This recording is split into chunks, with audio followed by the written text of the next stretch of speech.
இடம் பொருள் நேயர்களுக்கு வணக்கம். இந்த வீடியோ என்ன பார்க்க போகிறோம் அப்படின்னு பார்த்தோம்னா, இன்றைய நாளில் கிடைச்ச தமிழ் சினிமா பற்றின எக்ஸ்க்ளூசிவ் கலெக்டிவ் அப்டேட்ஸ் தான் ஒரு கலெக்ஷனாக பார்க்க போகிறோம். ஃபர்ஸ்ட் என்ன அப்டேட் அப்படின்னு பார்த்தோம்னா, வைசன் அப்படிங்கிற படம் மாரி செல்வராஜ் டைரக்ஷனில் துருவ் விக்ரம் லீடாக பண்ணுற இந்த படத்தில் வந்து ஃபீமேல் லீடாக வந்து அனுபமா பரமேஸ்வரன் பண்ணுறாங்க அப்படின்ற இந்த படத்தோட ஷூட் வந்து 80% கிட்ட முடிஞ்சிருச்சு அப்படிங்கிற மாதிரியும், துருவ் விக்ரம் வந்து மகான் படத்துக்கு அப்புறமா பொறுமையாக இந்த படத்துக்காக வெயிட் பண்ணிருந்தாரு அப்படிங்கிற மாதிரி சொல்லியிருக்கிறாரு.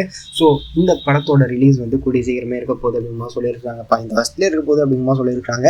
ஸோ வெயிட் பண்ணி பார்க்கலாம் எப்படிப்பட்ட ரிலீஸாக இருக்க போகுது, எப்போ ரிலீஸ் அப்படிங்கிறது வெயிட் பண்ணி பார்த்துடலாம் அப்படிங்கிறது தான். இன்னைக்கு சூர்யாவோட பர்த்டே அப்படிங்கிறனால ஹாப்பி பர்த்டே சூர்யா சார் அப்படின்னு சொல்லிட்டு சூர்யாவோட கங்குவா படத்துல இருந்து ஃபயர் சாங் ரிலீஸ் ஆயிருக்கு. பாட்டு ரொம்பவே நல்லா இருக்கு. நீங்க கேட்டீங்களா எப்படி இருந்தது அப்படிங்கிறத கமெண்ட்ல சொல்லுங்க.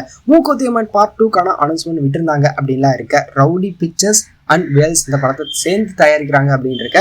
இந்த படத்தோட டேரக்டரை வந்து ஒரு 3 பேரை செலக்ட் பண்ணி வச்சிருக்கிறாங்களாமா. அதுல 3 பேர்கிட்ட பேச்சுவார்த்தை போயிட்டு இருக்கு அப்படின்னா சொல்லியிருக்காங்க. யார் அந்த 3 பேர் அப்படின்னு பார்த்தோம்னா, ஹரி, சுந்தர் சி, விக்ரம்குமார். விக்ரம்குமார் யாருப்பா அப்படின்னு பார்த்தோம்னா 24 டேரக்டர் இருக்காருல்ல, யாவரும் நலம் போன்ற படங்கள் டைரக்ட் பண்ணாரு. ஸோ அவரும் த்ரில்லருக்கு பேர் போனவர் தான், ஹாரர் த்ரில்லர் இருக்கலாம் அப்படின்னு இருக்க.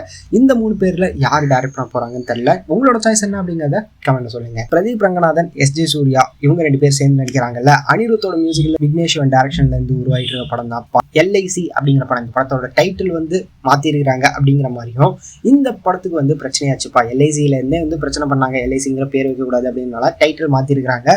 இந்த படத்தோட டைட்டில் வந்து July 25 first look title release ஆக போகுதுன்னு சொல்லியிருக்காங்க. ஸோ எப்படிப்பட்ட டைட்டிலாக இருக்க போகுது, என்ன மாதிரி டைட்டிலாக இருக்க போகுது அப்படிங்கிறத வெயிட் பண்ணி பார்த்துடலாம் அப்படிங்கிறதான். இதுக்கு அடுத்தது என்ன அப்டேட் அப்படின்னு பார்த்தோம்னா, கொட்டுக்காளி படத்தோட சூரியோட ஆக்டிங்ல இருந்து கொட்டுக்காளி படத்தோட ரிலீஸ் அப்டேட் கிடைச்சிருக்கு. படத்தோட ரிலீஸ் வந்து ஆகஸ்ட் 23 ரிலீஸ் ஆக போகுது அப்படிங்கிற மாதிரி தேட்டரிக்கலாக ரிலீஸ் ஆக போகுதுன்ட்டு அப்டேட்ல அனௌன்ஸ் பண்ணிட்டாங்க. ஸோ எப்படிப்பட்ட படமா இருக்க போகுது, தேட்டரிக்கலாக ரெஸ்பான்ஸா எப்படி இருக்க போகுது அப்படிங்கிறத வெயிட் பண்ணி பார்த்தோம்னா அப்படிங்கிறதா. கிரேட்டஸ்ட் ஆஃப் ஆல் டைம் படத்தோட 3rd சிங்கிள் வந்து ஸ்ருதிஹாசன் பாடி இருக்கிறாங்க அப்படிங்கிற மாதிரி ஒரு அப்டேட் கிடைச்சிருக்குது.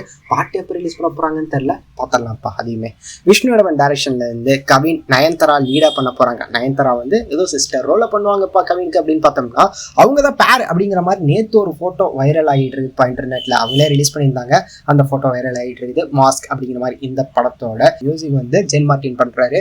இந்த படத்தோட அனௌன்ஸ்மெண்ட் வரதுன்னு சொன்னாங்க. இன்னைக்கு என்ன அனௌன்ஸ்மெண்ட் அப்படிங்கிறதையும் வெயிட் பண்ணி பார்த்துடலாம் அப்படிங்கிறதா. ஸோ இதெல்லாம் தான் இன்றைய நாளில் கிடைச்ச தமிழ் சினிமா பத்தின எக்ஸ்க்ளூசிவ் கலெக்டிவ் அப்டேட்ஸ். இதுல உங்களோட ஃபேவரட் அப்டேட் இது அப்படிங்கிறத கமெண்ட்ல சொல்லுங்க. இந்த வீடியோ பிடிச்சிருந்தா லைக் பண்ணிட்டு இந்த மாதிரி அப்டேட்ஸ் நீங்க தொடர்ந்து பார்க்கணும் கேட்கணும் அப்படின்னு வச்சீங்கன்னா மறக்காம சப்ஸ்கிரைப் பண்ணுங்க. அப்போ தான் நாங்கள் போகிற வீடியோஸ் உங்களுக்கு ரெகுலராக வரும்.